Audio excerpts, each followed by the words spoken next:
있습니다. 마태복음 25장 1절로 13절까지를 교독합니다. 그때 천국은 마치 등을 들고 신랑을 맞으러 나간 열 처녀와 같다 하리니 미련한 자들은 등을 가지되 기름을 가지지 아니하고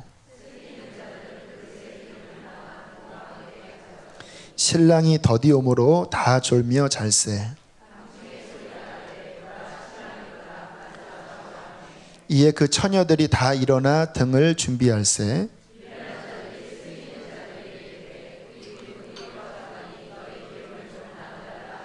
슬기는 자들이 대답하여 이르되 우리와 너희가 쓰기에 다 부족할까 하노니 차라리 파는 자들에게 가서 너희 쓸 것을 사라 하니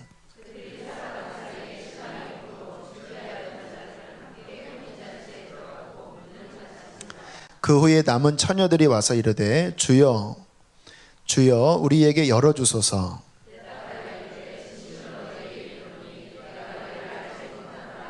함께 읽습니다. 그런즉 깨어있으라. 너희는 그 날과 그 때를 알지 못하느니라. 아멘. 여러분 기억하셔야 될 게 뭐냐면요, 우리는 항상 마지막 시대를 살고 있습니다. 초대교회나 지금이나 늘 마지막 시대를 살고 있는 거예요. 이번에 45명이 이제 종교개혁지 방문을 했는데요, 함께 가셨던 목사님이 그곳에서 내내 몸이 좋지 않으셨습니다. 그 심장이 막 너무 답답하다고 하시고, 네. 지난 주일날 설교 끝나자마자 가슴에 통증이 와서 119에 실려 가셨는데, 아주대 응급실에 가셨는데, 가자마자 CT 찍다가 심장 정지가 일어나서 25분간 심장이 멈추셨다고 그래요. 또 심장 이제 마사지 하면서 처치를 했긴 했지만 이제 의식을 잃고 지금 병원에 지금 며칠째 누워 계십니다. 우리 교회에서 후원하는 교회입니다. 위드어스 교회라고, 그 강동규 목사님. 이제 저희 교회 그 새가족 이제 하시고 제자 훈련 받으시는 권사님 한 분이 그쪽 의사시라 어제 이렇게 신방을 중환자실인데 그래도 이렇게 그분과 함께 다녀왔는데 쉽지 않은 상황이라고 하시더라고. 너무 이 뇌가 부어서 의학적으로는 깨어나기 힘든 상황이라고. 하나님이 역사하셔야 될 것 같아요. 좀 간절히 기도를 해주셨으면 좋겠는데요. 나이도 젊으십니다. 만 39이십니다. 자녀가 둘 있고, 저희 교회 이은지 집사님 잘 아는, 그 전에 같은 교회에서 섬겼던 그런 전도사님이세요. 마음이 참 안타깝고 또 가족 생각하면 참 마음이 궁일한 마음이 드는데요. 항상 우리가 마지막 때인 거예요. 그런 측면에 생각하면 항상 마지막 때인 겁니다. 우리의 신앙생활은, 그게 왜 주님께서 2000년 전에 그 성경을 보면 거의 대부분이 곧 주님 오신다, 다 그런 뉘앙스에 다 말씀드립니다.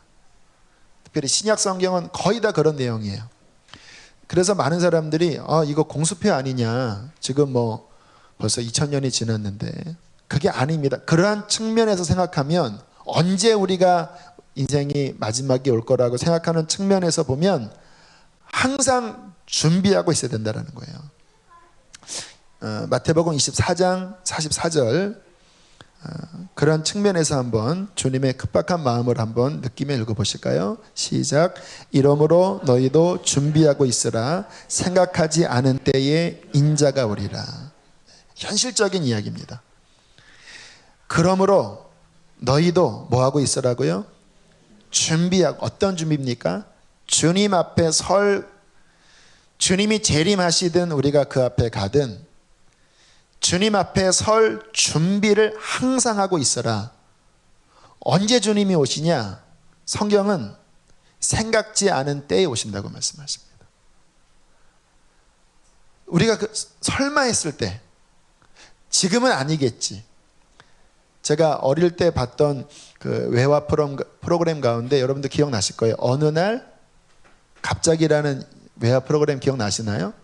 아마 나이 드신 분들은 기억나실 거예요. 제가 초등학교 때 어느 날 갑자기, 그래서 약간 호러 비슷한 그 외화 드라마였는데, 근데 그 제목이 참 기억이 나요. 어느 날 갑자기. 주님의 말씀이죠. 생각지 않은 때에 생각지 않은 때에 인자가 오게 될 것이다. 그때 준비되어 있다면 복된 사람이겠죠. 48절 24장 48절부터 아닙니다. 다시요. 그때 준비되어 있다면 복된 사람이겠지만 준비되지 못한 상태에서 갑자기 그때가 온다면 오늘 지금 제가 좀 전에 지명했던 48절부터 51절까지 상황이 벌어지는 거예요. 한번 보실까요? 제가 먼저 읽을게요. 만일 그 악한 종이 마음에 생각하기를 주인이 더디 오리라 하여 술 친구들로 더불어 먹고 마시게 되면 생각하지 않은 날 알지 못하는 시각에 그 종의 주인이 이르러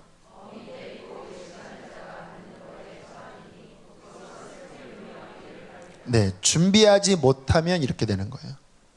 그래서 날마다 우리가 이런 수요 예배 또 금요 성령 집회 결국은 가장 중요한 것은 내가 영적으로 얼마나 준비되어 있는가, 주님 앞에 스탠바이 될 수 있는 그러한 믿음을 우리는 날마다 가져야 될 줄로 믿습니다. 어떻게 준비를 해야 될까요? 성경 그대로 제가 오늘 설교를 하려고 하는데요. 마태복음 24장 25장 두 장이 이제 주님이 말씀하신, 예수님이 직접 말씀하신 종말장인데 24장 전반부에 징조를 이야기하죠. 기근이 일어나고 또 전쟁이 일어나고 세상에 지진이, 천재지변이 일어나면서 그러한 여러 가지 일들이 일어날 것이라고 쭉 말씀을 하신 다음에 24장 25장 읽어보면 결국 두 가지를 준비하라고 말씀하십니다. 두 가지. 그래서 많은 분들이 그래요. 주님 곧 오시는데 도대체 뭘 어떻게 해야 되는지 모르겠다고. 막연한 두려움들 있잖아요. 막연한. 내 신앙의 모습을 보면 아닌 것 같고, 솔직히 여기 서 있는 저로부터 해서 자신 있는 사람이 어디 있습니까? 다 털어서 먼지 안 나는 사람이 어디 있어요?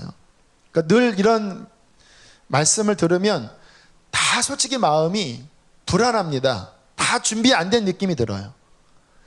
근데 성경적으로 우리가 봐야 돼요. 도대체 주님께서 말씀하신 그 기준은 도대체 서울대 가는 수준을 이야기하시는 건가? 진짜 저 산속에 들어가서 돌을 닦고 모든 재산을 다 팔고 꼭 그렇게 하는 것만이 준비라고 하시나?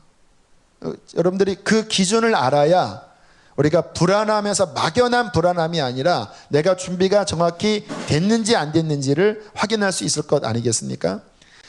그러한 측면에서 오늘 나눈 이 두 가지, 24장, 25장에 나오는 이 두 가지는 우리로 하여금 성경적인 준비가 무엇인지를 가르쳐 주시고 있습니다. 자, 첫 번째는 뭐냐면요. 따라하겠습니다. 영적으로 깨어 있어라. 네, 이게 주님이 말씀하시는 첫 번째 준비입니다. 깨어 있다라는 말이 뭐냐면 영적으로 살아 있으라는 말이에요. 영적으로 살아있으라는 말의 의미를 모르는 분은 거듭나지 않은 사람입니다. 거듭난 사람은 알아요. 내가 영적으로 지금 살아있는지, 또 살아있다라고 하는 의미가 뭔지, 또는 영적으로 지금 잠들어가고 있고 죽어가고 있는 그 의미가 뭔지를 거듭난 사람은 다 아세요. 한번 옆에 사람에게 물어보시기 바랍니다. 당신은 깨어있는 말이 무슨 말인지 아세요? 한번 물어보세요.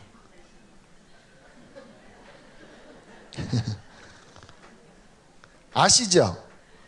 기도가 안 되고 기도하면 졸립고 성경이 안 읽혀지고 마음에는 세상 생각만 가득하면 잠들어 있는 겁니다. 깨어있다라고 하는 것은 내 영이 하나님과 교감하면서 하나님의 뜻을, 내가 물론 100% 순종하지 못해요. 하지만 하나님과의 관계가 잘 유지된, 건강하게 유지되는 그 상태가 깨어있다, 또 살아있다, 영적으로 살아있다라고 하는 의미예요. 24장 25장에 보면 영적으로 잠든 영혼에 대한 경고를 계속적으로 하고 있습니다. 자, 24장 37절부터 39절을 함께 보겠는데요. 자, 주님 재림하시는 그 상황에 이제 잠든 사람들에 대한 주님의 정의입니다. 한번 37절로부터 39절까지 읽겠습니다. 시작.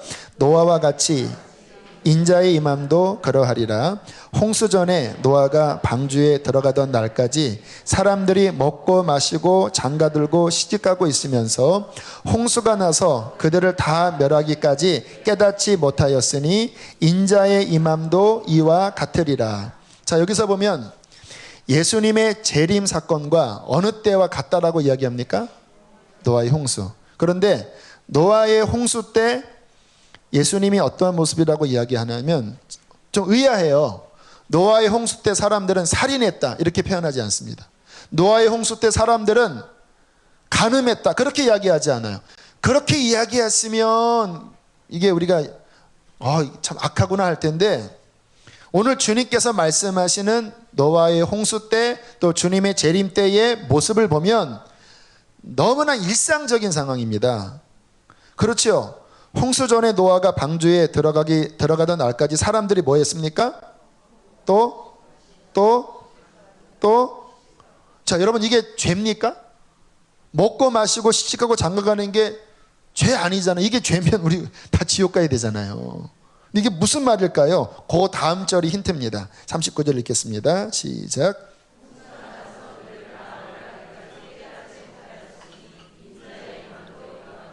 자, 홍수가 날 때까지 그들이 주님의 그 심판을 깨닫지 못했다. 그 무슨 이야기를 하는 거냐면요, 이들은 먹고 마시고 시작하고 장가가는 것만 했다라는 거예요. 이들의 관심은 오직 육신의 것만 관심을 가졌다라는 거예요. 물론 사람이 살면서 육신의 삶을 여러분 당연히 해야 합니다. 직장 다니셔야 되고 시집장가 보내셔야 되고 먹고 마시는 것 그거 안 하면 어떻게 살아갑니까? 근데 문제는 뭐냐면 그것만이 인생의 전부였다라는 거예요. 주님이 재림하실 때 또는 노아의 홍수 때 그 당시 상황이 원래 인간이 지어진 존재는요, 하나님의 생기를 불어넣으셔서 생명이 되고 하나님과 거룩한 교제를 하는 게 우선순위거든요. 그런데 하나님과의 영적 교감은 거의 없고 그저 동물처럼 개, 돼지처럼 먹고 마시고 섹스하고 장가하고 이것만이 내 삶의 전부인 거예요. 하나님과의 영적 관계가 없기 때문에 노아가 그렇게 외쳤지만 그들은 영적으로 너무나 깊이 잠들어 있어서 무슨 하나님의 심판이 어디 있어? 무슨 하나님이 어디 계셔? 무슨 하나님께 기도야? 먹고 살기도 바쁜데 그저 소 사고 그저 땅 사고 밭 사고 그저 내 이 땅에서 할 일이 나는 너무 바빠. 나중에 언젠가는 믿을 거야. 언젠가는 기도할 거야. 영적으로는 까마득하게 멀어져 가고 그저 눈에 보이는 이 육신의 것만을 바라보며 사는 모습, 이게 노아의 홍수 때의 심판 때의 상황이고요. 그게 이 마지막 주님 재림하기 전에 사람들의 모습이라는 거예요. 너무 바빠집니다. 여러분, 지금 이 시대가 금융위기 이런 거를 맞이하면서요, 이 세상의 시스템이, 이번에도 이제 독일에서 그 안내하시는 분이 이야기 하시더라고요. 그분이 잘 아시는 70년대 그 박정희 대통령 때 그 간호사로 이제 가셨다가 지금은 이제 뭐 60 되시면서 다른 일을 하시는데, 예전에는 지금처럼 이렇게 각박하지가 않았대요. 뭐 독일이 잘 사는 나라잖아요. 예전에는 그래도 어느 정도 하면 좀 먹고 살고 이렇게 급하지 않았는데 2000년도 금융위기 일어나면서 요즘 젊은이들은 그 예전에 그러한 좀 여유 있는 삶이 아니라 막 쪼이는 삶.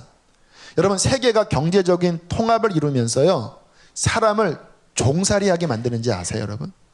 사람이 이 빚 얻어서 집 사고 거기 대출 갚으면서요, 이게 보이지 않게 종이 돼버립니다. 그리고 계속 급하게 몰아가요. 이게 지금 세상 시스템이 이 마지막에 가면 갈수록 영적인 것을 추구하기보다는 너무 바빠져서 먹고 마시고 시집가고 장가가고 거기에 막 그냥 인생이 거의 소진될 수밖에 없게 만들어요. 지금도 우리나라, 특별히 뭐 우리 교회는 그 삼성 다니시는 분들, LG 다니시는 분들 많잖아요. 너무 쉽지가 않아. 이게 시스템이 그래요. 근데 문제는 뭐냐면 그 시스템에 함몰되면 아차해서 정말 하나님과의 거룩한 관계를 점점 끈을 놓치기 시작하면 그 마음이 영적으로 잠들어 버리게 된다는 것입니다. 여러분, 영적으로 잠들면 어떤 결과가 벌어지는지 아십니까? 우리가 죄를 이길 수 있는 힘은요, 내가 주님 안에 살아있을 때, 영적으로 살아있을 때 성령이 우리 안에 거하시고 믿음이 있어야지만 육신의 죄를 이길 수 있습니다. 그런데 영적으로 잠들면 어떤 일이 벌어지냐면 영이 죽거든요. 영이 죽으면요, 죽었다 깨어나도 죄 못 이깁니다. 겉으로는 가면 쓸 수 있습니다. 교회에서는 좋은 집사님, 좋은 권사님 좋게 할 수 있지만 이 세상 나가서 접대하지 않으면 어떻게 합니까, 여러분? 친구 만나면 다 하는 이야기가 다 그런 이야기들이잖아요. 영적으로 깨어 있으면 점점 그런 것들을 내가 멀리 하기도 하고 싸워 이기는데, 잠들어 버리면요 어떤 일이 벌어지냐면 가면 쓰고 이중생활합니다. 그래서 주님 앞에 서는 날 왜 잠들어 있는 자들이 심판받냐면요, 그냥 세상에 바빴기 때문에만 그렇게 되는 게 아니라 영적으로 죽고 결국은 은밀한 데서 육신의 죄악 가운데 살았던 그 모습 때문에 결국은 하나님의 진노의 심판을 받아 잠든 영혼이 지옥으로 떨어져 버리게 된다는 것입니다. 사랑하는 교회 여러분, 깨어 있으셔야 합니다. 신앙생활의 첫 번째는 뭐냐면요, 우리가 영적으로 계속 살아있는 그 영적인 힘을 우리는 유지하고 있어야 된다는 거예요. 여러분, 우리 하나님의 진정한 관심은 뭐냐면요, 우리가 물론 자녀 잘 되고 그리고 직장에서 잘 지내는 것, 왜 이게 하나님의 관심이 없겠습니까? 하나님 관심 있으세요. 제가 이렇게 경험한 하나님은요, 우리의 삶의 여러 부분에 섬세하게 그분께서는 관여하시고 그리고 그런 부분을 축복하시는 분이십니다. 근데 여러분, 그럼에도 불구하고 하나님이 정말 원하시는 게 뭔지 아셔야 돼요. 하나님이 정말 원하시는 거는 뭐냐면요, 우리가 믿음의 사람이 되는 것입니다.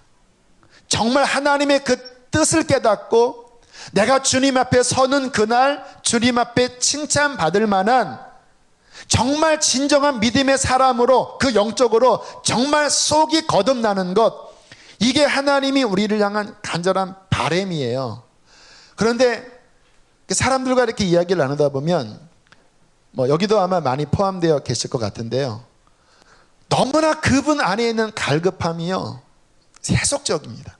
물론 영적인 거를 등한시하는 건 아니지만 그 마음의 걱정은 내가 주님 앞에도 거룩하게 사는 걱정이 아니라 그냥 먹고 사는 것, 내 노후, 내 지금 하는 일, 또 내 인간관계, 이것 때문에 걱정하지, 정말 내가 하나님 앞에 섰을 때 내가 바르게 설 수 있는가, 나는 하늘 뜻이 나의 삶 가운데 이루어지도록 나는 순종하며 사는가, 그런 것에 대한 진정한 마음에 애타하는 마음을 갖고 있는 사람이 의외로 많지 않다라는 거예요.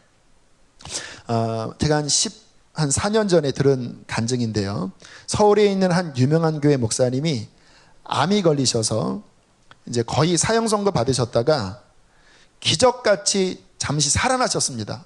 정말 그때 하나님을 만나셨다고 그래요. 서울에 있는 유명한 이제 장로교회 그 목사님이셨는데, 이제 살아나서 그 주일날 했던 설교를 이제 제가 테이프로 들었던 기억이 나는데요. 너무 그냥 이 목사님이 그 전통적인 교회 있잖아요. 우리나라 그 한 20년 된 아주 초기 교회의 그 전통적인 그 보수적인 교회 있잖아요. 그런 교회였기 때문에 아마 제 생각에 그런 어떤 나름대로의 그런 전통적인 목회를 하셨나 봐요. 그런데 그때 이제 거의 죽음까지 갔다가 기적적으로 살아나시면서 그 주일 설교를 들어보는데요, 막 진짜 그 하나님 만난 그 두려움 있잖아요. 내가 그동안 내가 헛사역했습니다. 내가 정말 하나님 보시기에 정말 영혼을 살리고, 이게 아니라 내가 정말 인간적인 말을 했다고, 막 그런 정말 그 가슴 떨리는 막 애절한 고백을 하시면서 그렇게 이야기를 하시더라고요. 하나님 앞에 기도하셨다라는 거예요. 하나님, 다시 한번 내 생명을 연장시켜 주시면 내가 이제 마지막 5년이든 10년이든 내가 이제 하나님 이러한 것들을 하겠습니다. 그런데 그 뒤에 이러한 것들을 하겠습니다라고 했던 그분의 그 선포가 제 마음을 좀 아쉽게 했습니다. 왜냐하면 그러한 깨달음이었다면 제가 생각할 때는 이제 저는 천국과 지옥을 선포할 것입니다. 이제 내가 성령의 능력으로 하나님의 말씀을 전할 것입니다. 이제 내가 정말 하나님 앞에 바로 서는 그러한 목회를 하게, 이렇게 나가 이게 맞았을 텐데, 제가 지금 얼핏 기억하기로는 우리 교회가 이제 110주년이 되니까 그때까지 기념 사업을 통해서 우리 교회가 이제 이러한 프로젝트를 잘 마무리해서 하나님 앞에 영광 돌림, 이런 이야기를 하시는 거예요. 물론 그 교회의 측면에서 봐서는 그게 뭐 의미 있는 일이겠죠. 교회 이제 100년, 110주년이 돼서 이제 어떠한 기념 사업을 하고 이런 어떤 업적을 딱 세우고 또 그래서 하나님 뜻대로 하는 게 틀린 건 아니겠죠.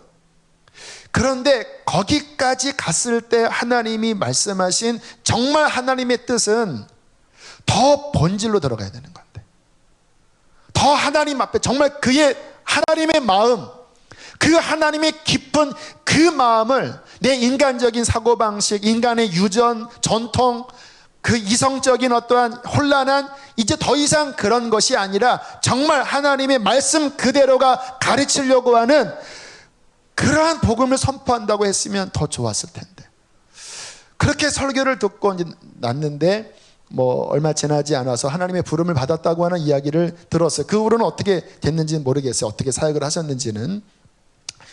여러분, 이와 같은 일이 벌어질 수 있다는 거예요. 우리가 하나님 앞에 내가 이제 이렇게 해야지 저렇게 해야지라고 하는데, 정말 하나님 속 시원한 거 있잖아요. 내가 아이를 이렇게 혼내도 그 아이가 부모의 마음을 헤아리고 뉘우쳐서 이제 내가 부모님 원하시는 내가 그 길로 가겠습니다, 이것과 뭔가 혼냈는데 나타나는 반응은 뭔가 부모의 마음을 잘 모르는 듯한 느낌 가질 때 부모가 가슴 아파하는 거잖아요. 여러분, 한번 왜 우리가 성경을 읽자고 하냐면요, 성경을 통독을 하면 내가 군데군데 읽으면 내 위주의 말씀을 뽑을 수 있지만 그게 아니라 정말 신구약 전체를 계속 내 생각을 비우면서 읽으면요, 하나님이 원하시는 게 뭔지를 우리는 알 수 있습니다.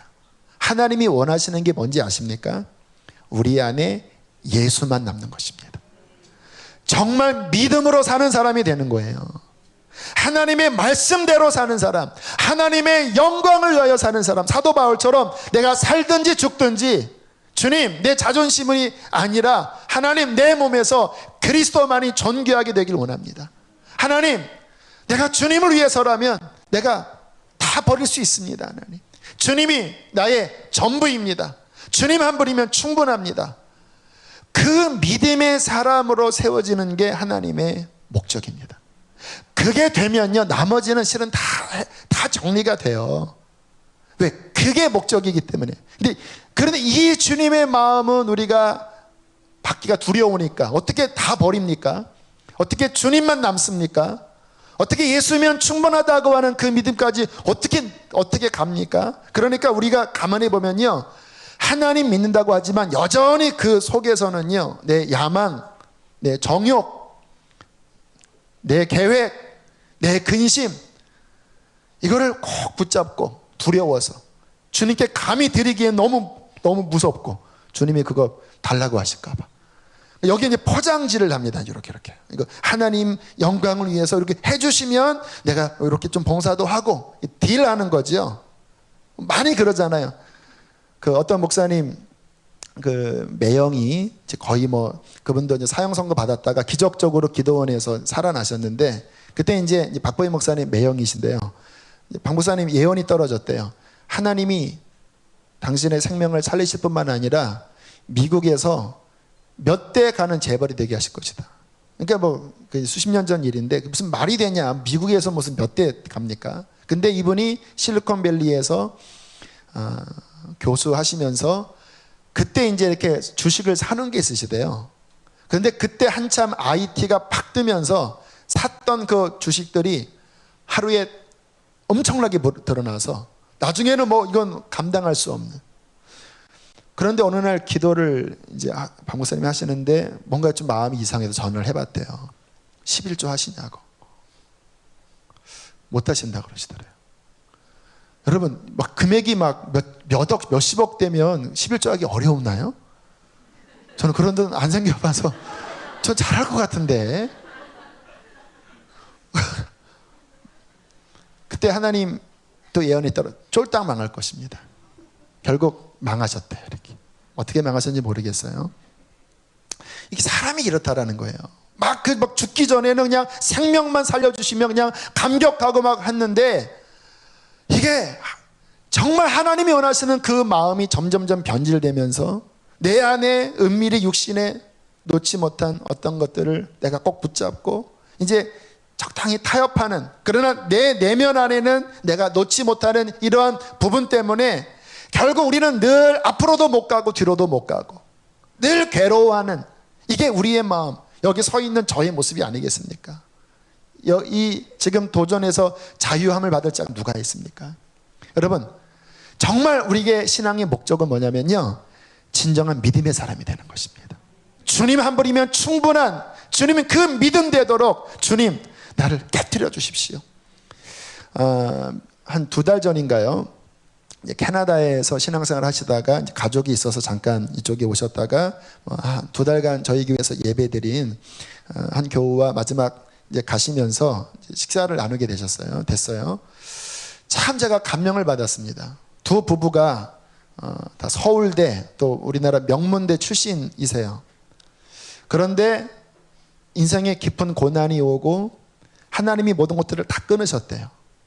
진짜 그 엄청난 이력을 가지고 맥도날드, 나중에는 갈 데가 없어서 맥도날드 점원 내도 떨어졌대요.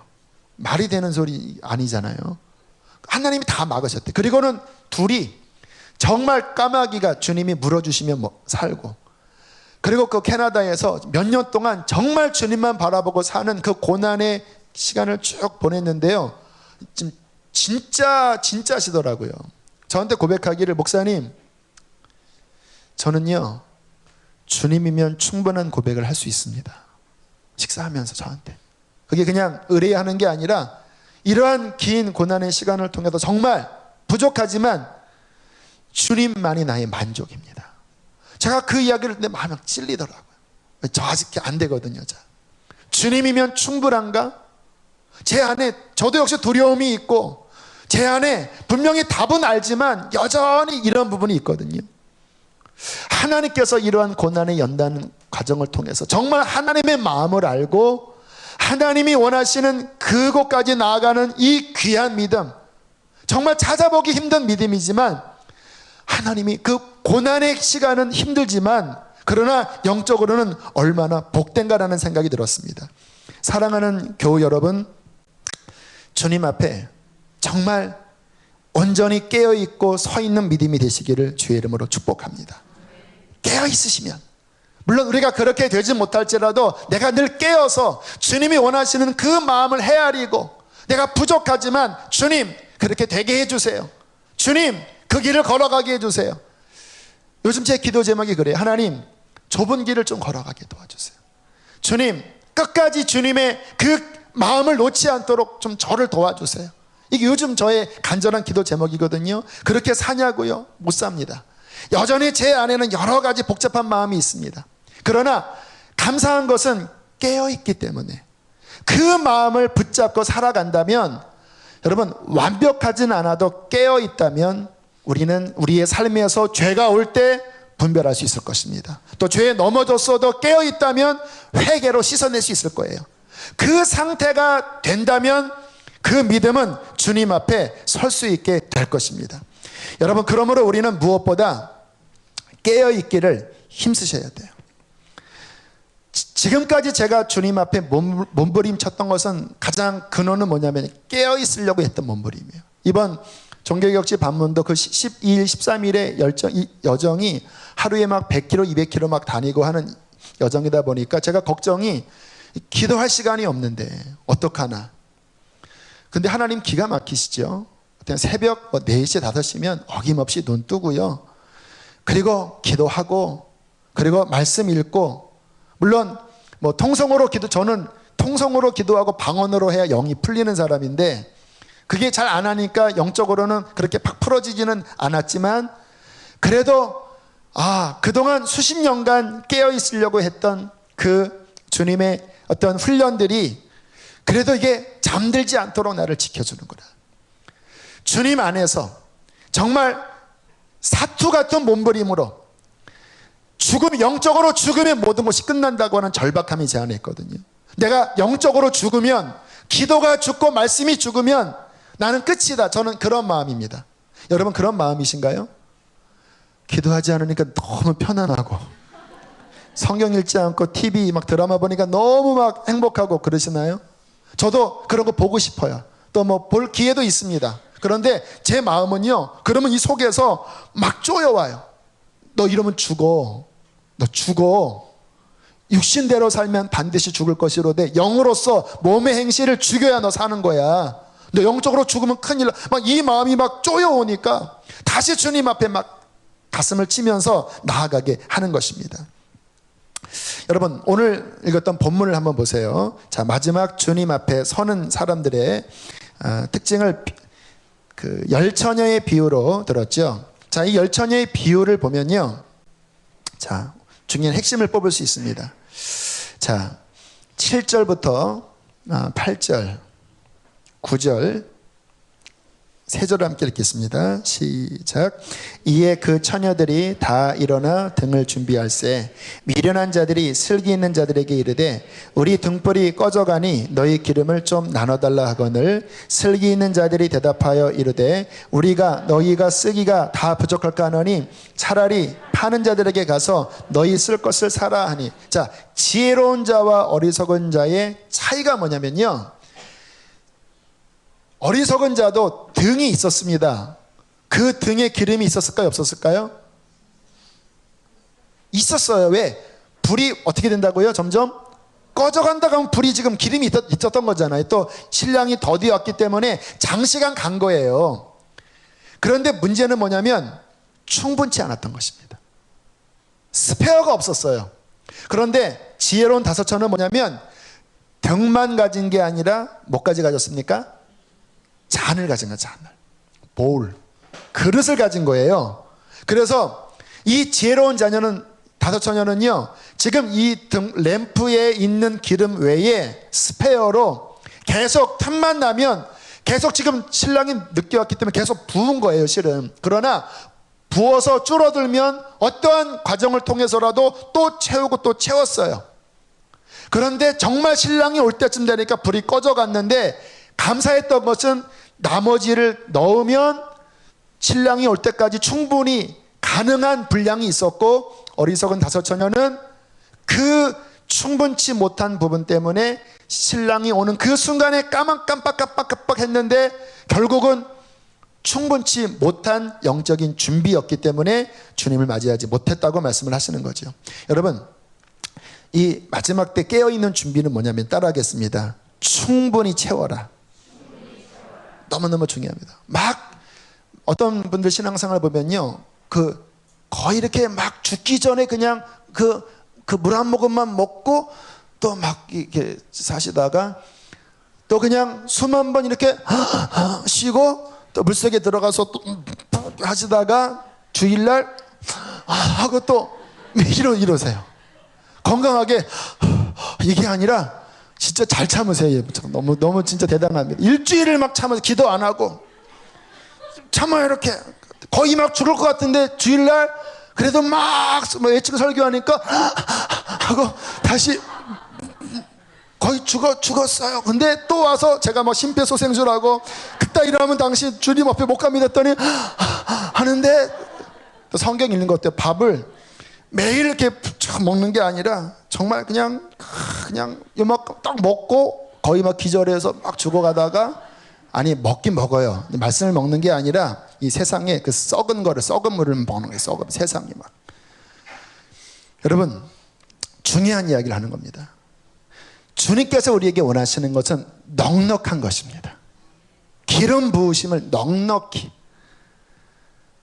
제가 이번에 정교개혁지 방문하는 그 여정 속에 주님이 제게 주신 응답을 지난 주일날 간증해. 주님이 저한테 말씀하시기를 내 안에 거해라. 그게 먼저다. 충분히 거해라. 그래서 제가 막 여러 가지 제목 기도가 있었지만 그 응답을 받고, 주님, 내가 주님을 사모합니다. 내 영이 하나님을 누리기를 원합니다. 막 주님을 부르는데 막 기름 부으심이 임하는 거예요. 여러분, 다른 거 잘 안 돼도요, 기름 부으심만 충만하면 그게 진정한 준비예요. 오늘도 설교 준비하려고 내려왔는데 앞부분에 하나님이 막 기름 부어주시는 거예요. 뜨겁게 막 방언으로 기도하는데 통변이 하나님 내게 성령의 충만함을 부어주셔서 제 마음을 더 녹여주시고 제 마음을 더 온유하게 하여 주시고 주님 더 기름 부어주세요 하는데 막 뜨겁게 뜨끈뜨끈하게 막 기름 부음이 임해요. 여러분, 우리의 삶에 날마다 그 영적 힘이 넉넉히 있어야 이 험한 세상을 승리할 수 있는 것이 아니겠습니까? 그 힘이 부족하면요 육신에 끌려갈 수밖에 없어요. 세상이 얼마나 으르렁거리면서 우리를 끌어잠비는데 우리의 힘으로 못 이겨요. 종교적인 신앙 절대 못 이깁니다. 일주일에 한 번 나오는 신앙 절대 못 이겨요. 주님 앞에 영적으로 살아있으려고 몸부림치시길 바랍니다. 기름 붓는 그 장소가 있다면 여러분 시간을 쪼개세요. 우리 화요일날 중보기도 할 때 하나님께서 아무튼 많이 회복시켜 주신다라니까요. 시간 되시면 집에 계신 것보다 훨씬 나아요. 기름 부으심이 임해요. 수요일 또 금요일날 얼마나 뜨겁습니까? 주일만 나오지 마시고 또 목장 모임, 저희 교회 목장 모임 가장 중요한 우리 소그룹 작은 교회죠. 그 안에서 우리 목장님들 기름 부으심이 흘러 넘치도록, 기름 부으심이 임하면요 치유가 되고 회복이 되고 그 말씀대로 사라지는 것은 실은 저절로 되는 것입니다. 우리가 결단만 가지고 되는 게 아니에요. 결단 속에 성령의 기름 부으심이 임해야 그 은혜의 동력으로 주의 말씀대로 기쁨으로 살아가는 것이 아니겠습니까? 우리의 많은 모임들이 또 우리의 신앙생활이 성경을 읽을 때, 제가 예전에 그 아가서를 강의했던 이름 기억나지 않는데 어떤 그 자매의 그 예화를 기억나요. 이렇게 한 환상을 보이는데 저 위에 큰 성경책이 있고 쭉 가느다란 명주실이 있는데 딱 명주실을 이렇게 딱 붙잡고 있는데 한 방울씩 한 방울씩 기름이 이렇게 명주실을 타고 본인에게 흘러 들어오는 환상을 봤대요. 근데 그게 바로 묵상이었다고. 말씀을 깊이 묵상할 때 그 말씀 안에 기름 부으심이 쭉 흘러 들어오는. 여러분 매일매일요 말씀을 30분 1시간 읽어보세요. 오늘도 너무 일찍 일어났어요. 시차 적응이 안 돼서 오늘도 1시 반, 2시 일어나서 5시, 4시 때까지 성경 읽고 또 기도하고 그리고 또 와서. 근데 아무튼 뭐 충만한 깨달음이 있던 건 아니에요. 그러나 중요한 레마는 받았습니다. 그러나 영적으로는요 그렇게 말씀 붙잡고 할 때 기름 부으심이 임하는 것입니다. 그렇게 충만한 기름 부으심 속에서 늘 깨어있고 깨어있는 모습으로 주님 안에 거하다가 주님 맞이하는 저와 여러분 되시기를 축복합니다. 자, 또 하나, 자, 두 번째 준비는 따라하겠습니다. 충성하라. 자, 마태복음이나 누가복음, 특별히 이제 주님 오심에 대한 그 예수의 말씀을 가만히 이렇게 보면요, 그 깨어있으라고 하는 말씀과 더불어서 충성된 종에 대한 말씀이 굉장히 강조되어 있습니다. 주인이 오실 때에 착하고 충성된 종으로 살아가야 되는 모습. 24장 45절 46절 다시 한번 읽어보실까요? 처음 읽는 건가요? 24장 45절 46절 읽겠습니다. 시작.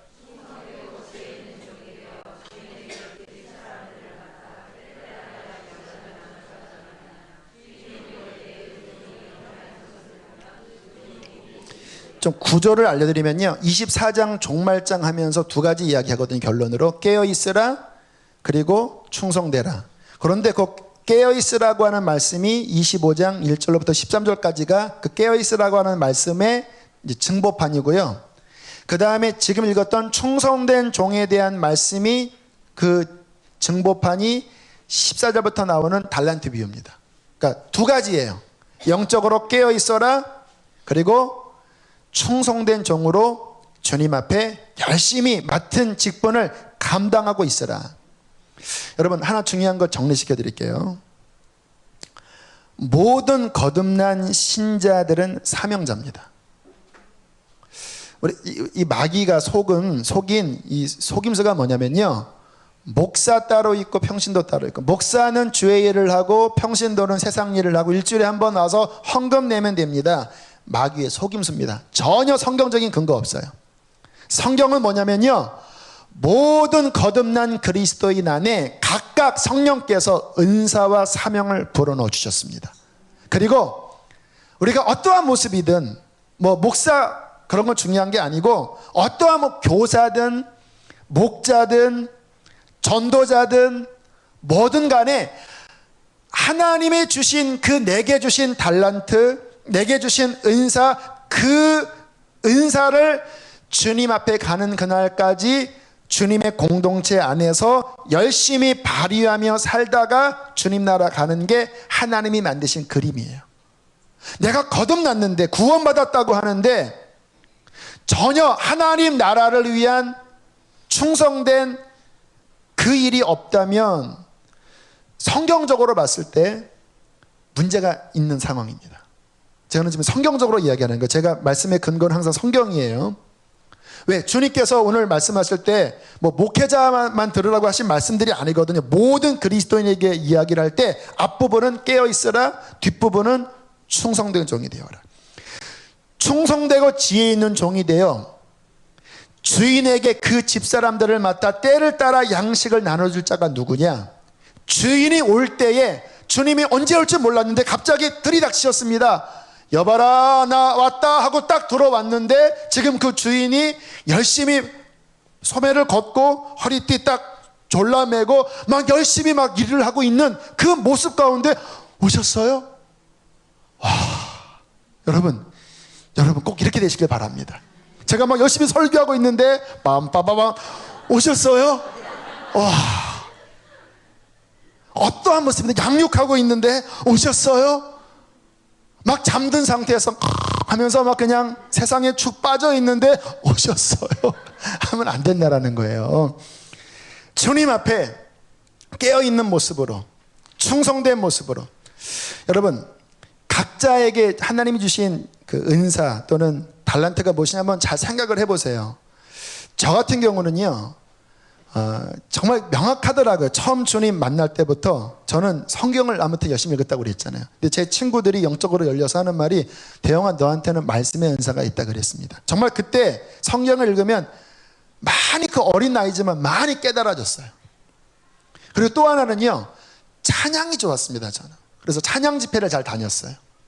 그런데 쭉 지나오면서 두 가지, 주된 은사는 말씀 사역이고 부된 은사는 찬양 사역이었습니다. 근데 이제 지금 이제 직분상 목사가 되다 보니까 찬양 사역을 활발히 못하지만 설교 끝나고 찬양 선곡하는 거나 또는 성령 집회 때 하는 거나 하는 부분들은 제 안에 그런 열정과 그런 부분이 있기 때문에 쓰는 거거든요. 감사한 것은 주님이 주신 그 열정에 따라서 그런 부분들을 잘 이렇게 사용하니까 주님이 주신 은사들이 많이 이렇게 열매를 맺는 것을 발견합니다. 여러분, 하나님께서 여러분들을 거듭나게 하셨다면 여러분 안에 은사가 반드시 있습니다. 땅에 묻지 마십시오. 그 부분을 그리스도 안에서 잘 쓰면서, 하나님 그 은사가 나를 위해 주신 게 아니거든요. 하나님의 나라를 위해 주신 은사를 순전하게 잘 쓰면서 충성된 종으로, 허리띠 졸라맨 모습으로, 팔소매 거둔 모습으로, 주님의 아들, 딸로서, 주님의 종으로서 그 나라를 위하여 열심히 벽돌 쌓는 그 모습으로 주님을 맞이하게 되기를 축복합니다. 이게 주님께서 말씀하신, 여러분, 이 마지막에 중요한 준비라는 거예요. 조심스러운 이야기지만 하나님이 은사를 강하게 부어주셨는데 이것을 사용 안 함으로써 병이 오는 경우도 제가 얘기를 들어봤어요. 브라질 선교사는 어떤 분은 그 귀신 쫓아내는 은사가 있거든요. 정말 그분은 이렇게 그냥 멀쩡한 사람 누워놓고 이렇게 주여 하면요, 이게 막 튀어나와요. 그리고 제가 하도 신기해서 저도 한번 해주세요 해서 누웠다가 딱 손을 댔는데요, 갑자기 막 혈기가 막 올라오는데 제가 너무 당황스러워요. 그때는 갑자기 손을 딱 떼더라고요. 그때 전도사 때 20살, 21살 전도사 때였는데 그분이, 전도사님 혼자 알아서 하세요. 왜냐면 제가 그때 뭐라고 했냐면, 이거 드러나면 참 창피할 텐데, 쪽팔릴 텐데 그랬거든요. 근데 참 인격적이시죠. 막 올라오는데 그 말이 생각났대요. 전사님이 혼자 알아서 하세요. 제가 그래서 한 6개월간 너 속에 들어가 있었냐 이 자식들아, 예수 이름으로 딱 이제 그런 경험들을 통해서 이제 영적 세계에, 이게 귀신의 원리가 이런 거구나 나름대로 체험을 했는데, 근데 이분이 이제 브라질 선교사로 이런 거를 뭐 은사가 있으니까 막 쓰임 받는데, 이제 막 자꾸 막 구설수에 올라오고 선교사 사이에서 말이 나오니까 안 쓰셨대요. 근데 그것 때문에 어떤 하나님의 징계와 어떤 책망이 와서 무척 고심한 했던 그런 이야기를 들은 적이 있습니다. 사도 바울이 뭐라고 했는지 아십니까? 나는 복음을 전하는 이 은혜를 받았는데 나는 부득불 전한다. 전하지 않으면 내게 뭐가 있다고요? 화가 있으리로다. 주님 안에서 힘들지만 주신 은사들을, 그 달란트들을 잘 사용하는 것, 깨어있는 것과 달란트를 잘 사용하는 것과는 실은 긴밀합니다. 깨어있을수록 달란트는 사용될 수밖에 없어요. 왜? 성령께서 자꾸 그 방향으로 밀어 나가시기 때문에 그래요. 중요한 비밀은 뭐냐면요, 그 달란트를 주 안에서 사용할수록 신앙은 더 깨어나게 됩니다. 제가 설교 사역이 저한테 가장 힘든 사역입니다. 은사라서 사용하면 감사하지만 정말 제 진액을 쏟아야 돼요. 설교 있는 날은요, 저는 정말 아침부터 계속 긴장 상태입니다. 그래서 새벽 2시도 눈을 딱 뜨면 긴장감이 쫙 올라오면 잠이 안 와요. 왜? 이 말씀 준비에 대한 부담감이 계속 오니까. 그런데 신기한 건 뭐냐면요, 부담되지만 이 일 때문에 제 영혼이 살아납니다. 제가 지금 이렇게 사역을 안 하면요, 저는 영적으로 더 답답해져요. 그런데 힘들지만 제게 주신 은사를 발휘할 때 더 영적으로 충만해요. 제가 지지난주 금요일 날 오신 임이스마엘 선교사님 설교를 이렇게 한번 이렇게 다는 못 듣고 중간중간 들어봤는데 많은 분들이 막 웃으셨더라고요. 거기 그런 이야기를 하시더라고요. 본인은 설교문 없이 설교하신다라는 거예요. 그래서 뭐 책 하나 가져오는 이유가 사람들 시험 들까봐, 근데 본인은 없어도 다 된다 하면서 하는 말이, 한 설교 하나 필 받으면 그거 가지고 100번을 우려먹는다라는 거예요. 왜? 이 교회 저 교회에서 부름 받으네. 그러면서 그분이 막 불쌍하게 담임 목사들은 얼마나 힘들까, 매번 새 설교 해야 되니까 너무 막 그분 막 흥겹게 이야기를 하는데 교우들이 너무 좋아하시더라고요. 저는 씁쓸했습니다. 이야, 나도 저렇게 순회 설교자로서 필 하나 받으면 나는 1년이 아니라 100년 써먹을 거 있다. 나는 필 받은 게 많으니까. 근데 이거는 한 번 써먹으면은 또 동일한 회중들이라 다시 더 준비해야 되고. 근데 오늘 말씀 준비하면서 아니다, 그분보다 내가 더 복되다. 왜냐하면 내가 더 고생하기 때문에. 여러분, 주님 나라는요, 주님이 말씀하셨어요. 주님을 위한 길에 고생이 더 심하면 심할수록 주님은 더 깊은 은혜와 상을 주시겠다고 말씀하셨습니다. 그래서 지금 이슬람 선교사님들, 또 북한에서 지하교회 교인들, 우리보다 훨씬 힘들지만 하나님의 은총은 더 충만하게 받는 것입니다. 여러분, 충성하시길 바랍니다. 마지막으로 어떻게 충성해야 될까요? 여러분, 충성이라고 하는 의미를 잘 보셔야 돼요. 충성은 뜻이 뭐냐면요, 따라하겠습니다. 한결같음. 한결같음이 충성입니다. 막 충만할 때는 막 정말 내가 하나님 뭐라도 하겠습니다, 내가 진짜 생명까지 바치겠습니다 하다가 한번 신앙이 싹 식어지면 교회 안 나오는 분들 계십니다. 저분 분명히 충만하게 은혜 받았고 막 이 앞에 나와서 뭐든지 다 하겠다고 했는데 왜 요즘 안 나오세요? 시험 들어서 요즘 안 나와요. 뭐 그런 보고를 가끔 듣거든요. 그러면 충성이 아닙니다. 충성은 한결같음. 내가 좋든 안 좋든, 여러분, 우리가 주님 앞에 쓰임 받는 게 내 감정에 따라가는 거 아니잖아요. 여러분, 직장에서 내가 일을 하는데 내 감정이 좋고 뭐 인정받으니까 열심히 하고, 뭐 감정이 좀 꿀꿀하면 뭐 직장 안 나가고 그런 분 있습니까? 그러면 직장에서 다 잘리죠. 좋든 안 좋든 충성은 한결같이 하는 거잖아요. 여러분, 주님도요, 누구를 인정하시냐면요, 그 감정 기복에 자꾸 왔다 갔다 하지 않고 주님 앞에, 주님 하라고 하면 울면서라도 그냥 가는 거예요. 울어요. 왜? 힘드니까. 그런데 주님의 뜻이니까 주님 저는 갑니다. 여러분, 이 사람이 충성된 사람들입니다. 저도 주님의 일을 하다가 막 힘든 적이 참 많았습니다. 왜냐하면 구설수도 저도 얘기 듣고 또 하다가 막 내 역량이 안 되고, 그때 주님이 제게 주신 말씀이 뭐냐면, 제가 어떤 지금 사역을 그 예전에 있었던 일이 할까 말까 막 고민을 깊이 하고 있었는데 요한계시록 3장에 있는 말씀이 딱 떠올랐습니다. 내 일을 끝까지 지키는 자에게 내가 상을 줄 것이다. 내 일을 끝까지 지키는 자에게. 끝까지. 너 지금 뭐 이렇게 부담스러워서 안 한다고 하는데, 내가 인정하는 자는 내 일을 끝까지 지키는 자, 그게 충성입니다. 주님의 부르심이기 때문에 나의 어떠함과 상관없이 그냥 울면서라도 씨를 뿌리고 그냥 가는 거예요. 왜? 내 인생은 그분에게 달려 있으니까. 주님만이 나의 인생의 목적이니까. 그러한 신실한 사람을 찾으시면 주님은 추수하는 날에 냉수를 마신 것처럼 기뻐하실 것입니다. 마지막, 어떻게 충성해야 될까요? 따라하겠습니다. 내 뜻대로가 아니라 아버지의 뜻대로 해야 한다. 제가 2003년도에 목사 안수를 받을 때, 그때 나 뭐 다른 목사 안수 받을 때요, 나 다른 하여튼 인상 깊은 이야기를 하나 들었어요. 얼간이 이야기였습니까? 얼간이 평양에 어떤 그 무슨 최진사 댁에 얼간이라고 하는 종이 있었대요. 어느 날 목사 안수 안수식 때 이제 감독님이 하셨던 이야기예요. 얼간이에게 그랬대요. 얘야 얼간아, 오늘 저 함경북도에 가서 할 일이 있으니까 준비해라. 아마 이제 함경북도 누구 집에 뭐 물건을 가져다 줘야 되는 일이 있었나 봐요. 그랬더니 아무튼 그 얼간이가 네 주인님 그랬대요. 그리고 이제 일 시키려고 이제 물건을 준비해서 불렀더니 안 보이는 거예요, 얼간이가. 그래서 도대체 얘가 어디 갔나. 그러더니 밤늦게 쫄래쫄래 오더래요. 너 어디 갔다 왔냐 했더니 함경북도 갔다 왔다고. 왜 갔다 왔냐? 갔다 오러 가지 않았습니까?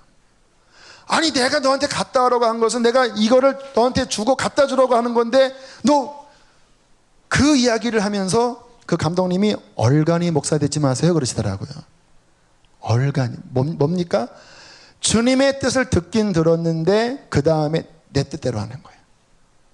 우리가 주님의 일을 하는데요, 주님의 일은요 계속적으로 인격적인 관계 속에서 주님 어떻게 할까요? 왜? 우리 종이니까. 주님 그 다음에는 어떻게 할까요? 주님 그 다음에 어떻게 할까요? 계속 내 뜻 비우고 하나님의 뜻 붙잡아야 되는데, 어느 순간에 목사든 평신도든 하나님의 일을 처음엔 열심히 했는데 하나님의 뜻이 아니라 내 자아의 의가 드러나고 내 어떠한 내 자존심이 들어가고 내 어떠한 것들이 들어가면서 얼간이가 돼버립니다.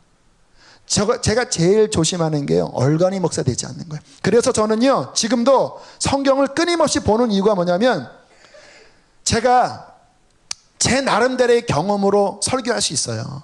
그런데 제가 해보니까 결국 하나님의 말씀하신 거기에 이 표준의 나를 맞춰서 말씀대로 갈 때 성령의 기름 부음이 임하더라고요.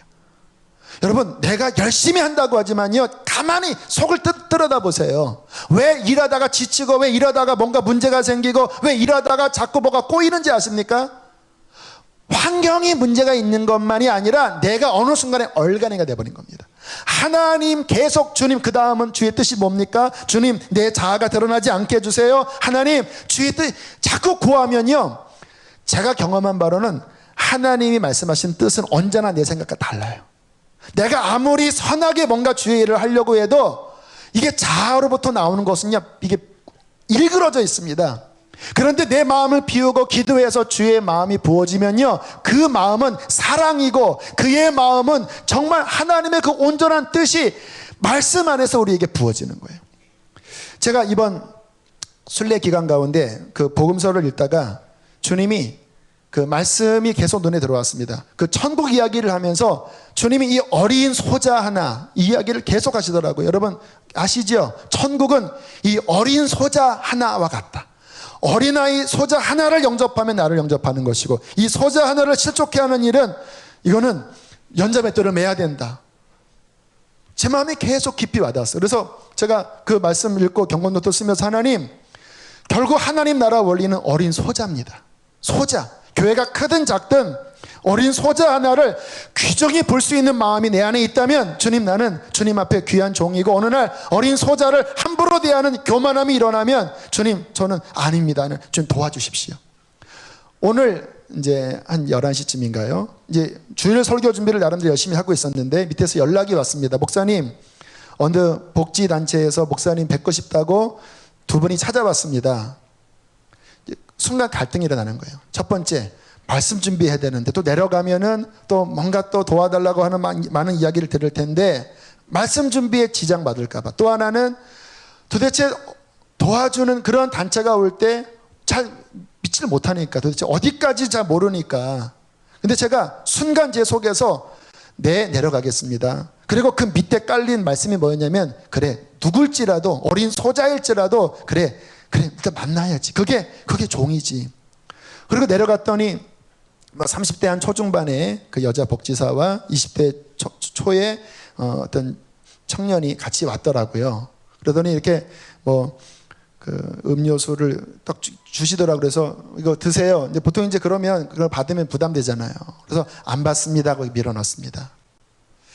그리고 막 하는데 얼굴이 막 이분이 막 흥분되어 있어요. 하더니 하시는 말씀이, 목사님, 실은 이제 요 성복동에 그 지체장애 아들 그 복지시설 기관이 있는데, 거기서 10월 24일인가 토요일 날 이제 그 바자회 같은 걸 한대요. 그래서 인근 교회와 또 공공단체에 이제 그 팜플렛과 그리고 그 티켓 판매하는 이런 것 때문에 이렇게 왔다고. 그래서 제가 순간 마음이 귀한 분이구나. 근데 하시는 말씀이, 목사님, 저 목사님 설교 많이 들었어요. 요한계시록 설교 듣고요 하면서 사진 한번 찍어주세요 하면서 막 찍고 하는데, 느낌이, 그러니까 이분은 실은 그거 팔려고 온 게 아니라 겸사겸사 한번 만나고 교제하고 싶어 오신 거예요. 그래서 그러시냐고 하고 얘기 듣는데 자꾸 제 마음에 감동이 되더라고요. 그래서 일단 10만 원어치 이렇게 사드리고, 그리고 이제 붙인다고 하고, 그리고 정말 하나님이 인도하시면 그런 어려운 장애 시설이라면, 지난번에 저에게 하려다가 이게 좀 안 됐는데 참 도움은 좋긴 하겠다 하고 마지막 보내면서 순간, 만약에 내가 그 11시 때 만나지 말아야죠, 없다고 그래서 이렇게 했다면 하나님 앞에 얼마나 내가 괘씸한 놈이 되었을까. 어린 소자, 주님을 사랑하는 사람인데. 감사하게 그래도 주님 앞에 그 마음을 지킬 수 있어서 감사했습니다. 무슨 이야기 하는 겁니까? 여러분, 우리가 깨어서 주님 앞에 충성된 마음을 말씀 안에서 계속 가지려고 할 때, 내 생각이 아니라 계속해서 주의 말씀 안에, 주의 성령 안에 그의 뜻을 계속 분별하면서 한 걸음 한 걸음 나아갈 때라야만이 온전히 충성하는 자로 설 것입니다. 어느 날 목이 힘들어가고, 담임 목사 됐다고, 교회 이제 몇천 명 됐다고 목이 힘들어가고, 오면 없다 그래 막 이러고, 우리 교우들 어떤 직분을 맡으면서 힘이 주어지니까 목에 힘들어 가시고, 여러분, 그러면 안 됩니다. 끝까지 우리는 겸손한 종이 되어서 하나님의 마음으로 잃어버린 영혼들을 섬기고 끝까지 충성하는 그 모습으로 팔 거두고 허리띠 졸라매고 수건 가지고 저는 열심히 밥 줘서 여러분에게, 아무튼 제가 뷔페는 못할지라도 된장찌개지만 정성껏 제가 만들어서 매일이라도 이것 먹고 사는 분들이 있는 그 모습으로 주 앞에 서게 되기를 원합니다. 그렇게 저를 위해서 기도해 주시고 여러분도 그러한 믿음으로 서게 되기를 축복합니다.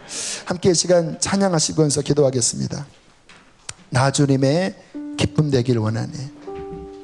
하나님, 진정한 믿음의 사람 하나님 이 마지막 때 찾으십니다.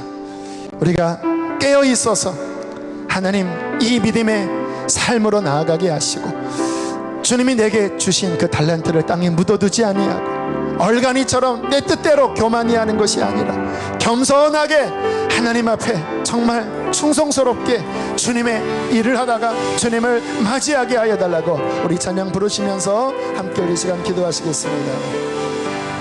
겸손히 나 주님의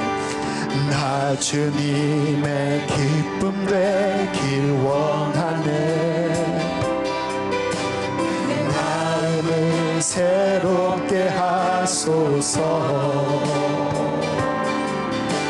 새로운 해가 되게 하여 주사. 주님의 빛 비추게 하소서. 내가 원하는 한 가지, 주님의 기쁨이 되는 것. 내가 원하는 한 가지,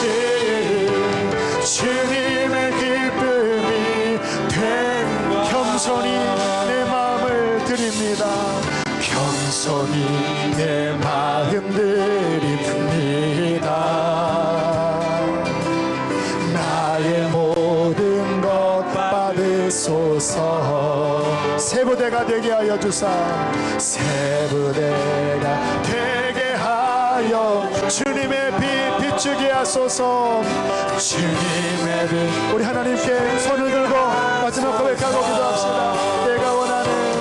내가 원하는 한 가지, 주님의 기쁨이